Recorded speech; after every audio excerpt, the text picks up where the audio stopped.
Assalamualaikum warahmatullahi wabarakatuh. Hamdan syukron lillah amma ba'd. Sahabat Indonesia Plural, yang saya hormati dan saya banggakan.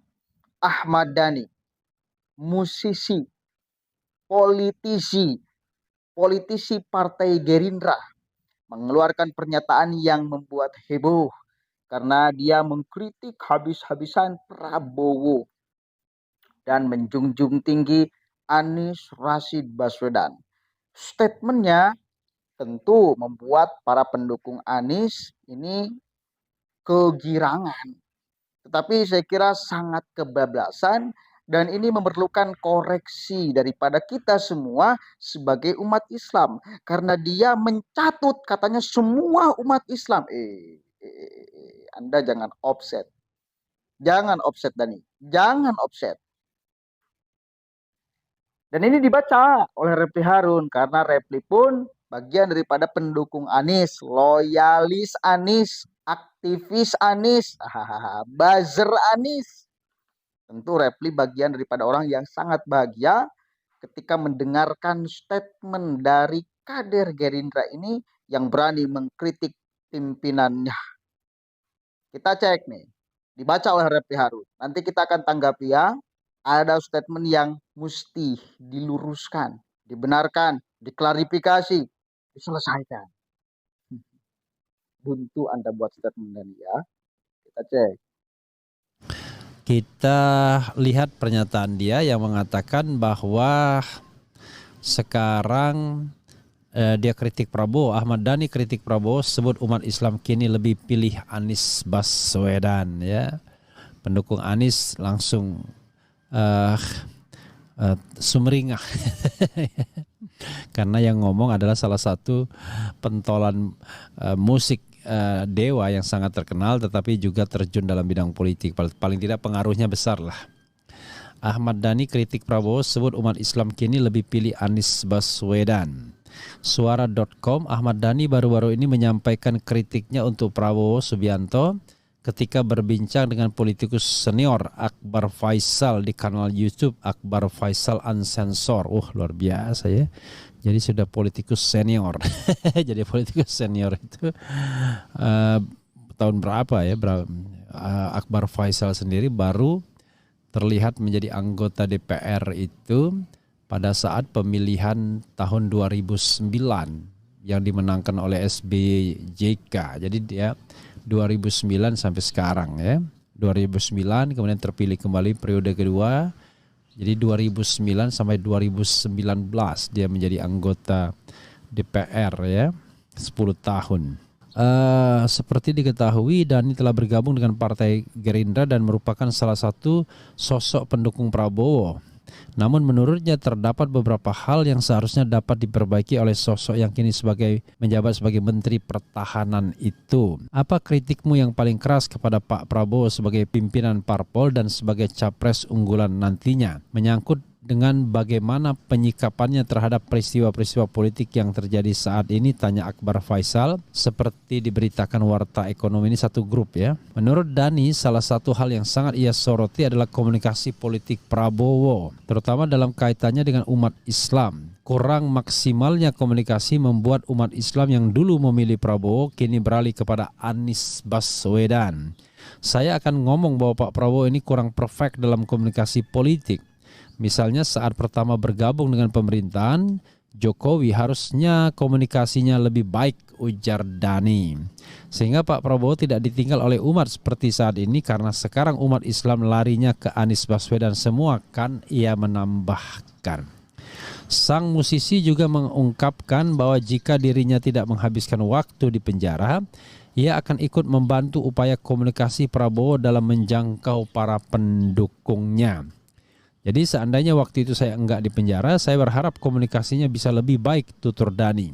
Jangan sampai Pak Prabowo ditinggal oleh konstituen, harusnya komunikasinya bisa lebih baik. Dhani mengaitkan pernyataannya dengan jumlah pemilih Partai Gerindra dan Prabowo pada pemilihan umum 2 tahun lalu. Menurutnya saat itu Partai Gerindra meraup 17 juta suara, sedangkan yang memilih Prabowo hampir 70 juta. Artinya 50 juta itu enggak memilih Gerindra. Nah, Yang 50 juta itu larinya kemana tandasnya? Itu yang harus diperbaiki, komunikasi politik itu penting. Pernyataan Dhani ini seolah sejalan dengan pengakuan barisan emak-emak yang mengaku pernah menjadi pendukung Prabowo tapi kini sudah tidak berkenan mengulanginya lagi. Kok akhirnya begini? Mana yang Pak Prabowo Sandi yang waktu dia terakhir? Jadi kita tampilkan juga ya emak-emak yang kecewa dengan Prabowo itu yang pernah kita wawancarai di sini juga ya. Kok akhirnya begini, mana yang Pak Prabowo Sandi yang waktu itu dia terakhir pidato di Hotel Said timbul dan tenggelam bersama rakyat, saya bersama emak-emak. Tapi pada akhirnya setelah kejadian nasi goreng di kereta, akhirnya tenggelam bersama rezim yang sekarang. Protes seorang perwakilan mantan simpatisan Prabowo dan Sandiaga Uno yang hadir di podcast Refli Harun. Kita tampilkan ya beberapa emak-emak yang kecewa ya, termasuk Maria Bur ya. Oke. Termasuk juga Bu Popi CS ya, Bu Maria, Bu Popi, Bu Wati ya, semuanya mantan emak-emak yang dikecewakan ya. Oke. Tapi ini berguna bagi analisis kita ya. Karena analisis itu penting untuk melihat bagaimana peta kekuatan Prabowo Subianto untuk perhelatan ke depan. Bukan berarti tidak ada peluang, Prabowo tetap punya peluang karena sosialisasi dia itu sudah luar biasa dengan ikut dalam 3 pemilu ya, mak-mak ex Prabowo Sandi, Geruduk RH Channel sampaikan aspirasi. Ya, oke, sobat era sekalian, memang Prabowo Subianto ini sekarang pasti akan posisi yang dilematis in between. Tapi in betweennya bisa jadi dia sebagai alternatif ya, jangan juga kita lihat bahwa peluangnya pasti tertutup. Kenapa?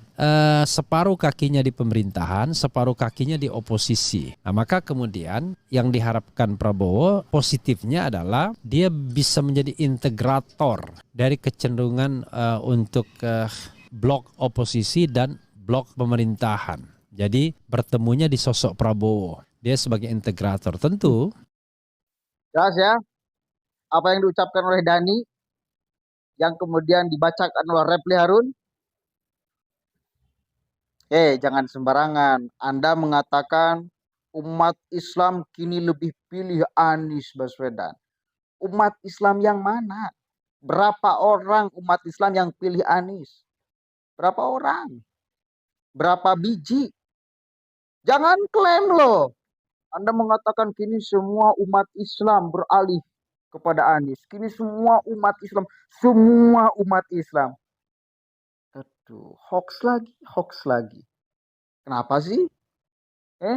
Hanya ingin memenangkan Anies jadi presiden, lalu Anda klaim semua umat Islam pasti mendukung dia? Enggak lah, Yau. Enggak dong. Saya bagian daripada umat Islam yang terang-terangan ngomong. Mohon maaf kalau pilih Anies Rashid Baswedan. Dan saya kira banyak juga di sini orang Islam yang nonton di sini. Coba kita absen yang Islam aja, yang diklaim oleh si Dhani. Semua umat Islam sekarang pilih Anies. Coba di sini ada gak yang nonton ini yang umat Islam? Coba komen, apakah benar Anda juga milih Anies? Jangan klaim. Apalagi kemarin PPP, Partai Persatuan Pembangunan, di dalamnya orang-orang Islam. Deklarasi Ganjar Pranowo kok. Jadi jangan klaim loh. Jangan nipu.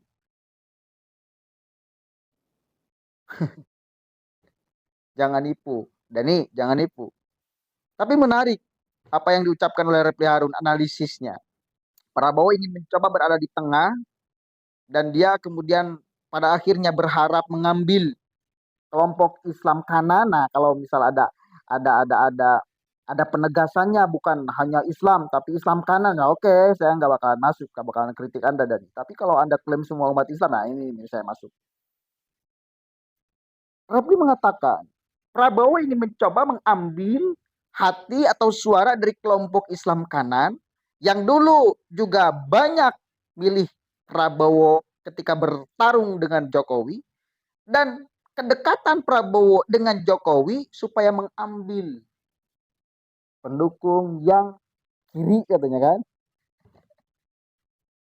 Tapi menurut saya, dan coba kemudian pikiran saya ini sama gak dengan kalian semua, justru orang-orang kayak gini tidak punya pendirian. Orang-orang seperti Prabowo yang mungkin bayangannya ingin bijaksana, tetapi saya kira tidak punya pendirian bahkan.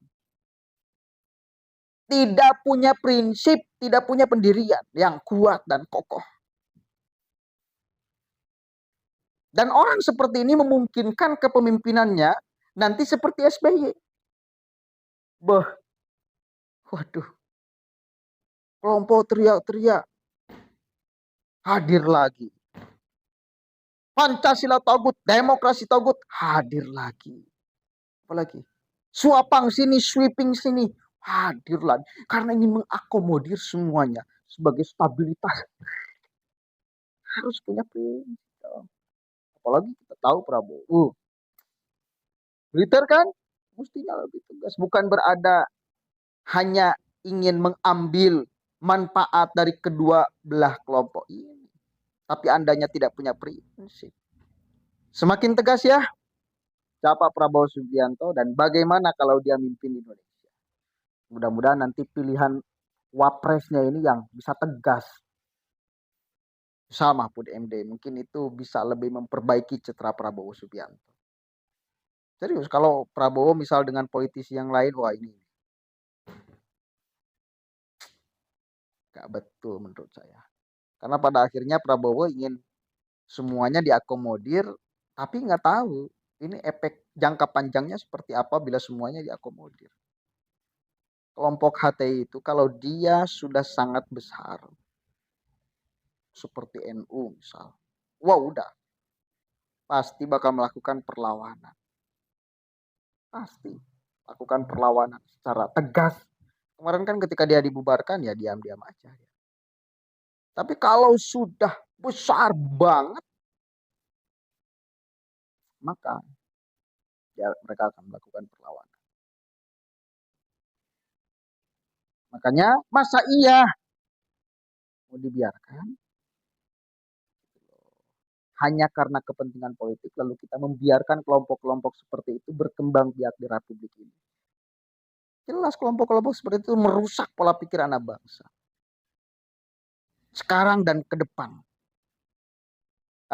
Mudah-mudahan ada manfaatnya. Allahumma fikil aqwamitorik. Saya kira kalian sudah sangat tahu siapa yang mesti kita pilih. Assalamualaikum warahmatullahi wabarakatuh.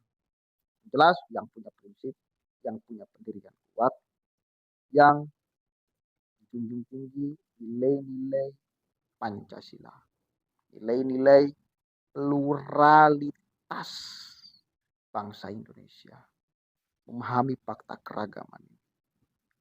Assalamualaikum warahmatullahi wabarakatuh.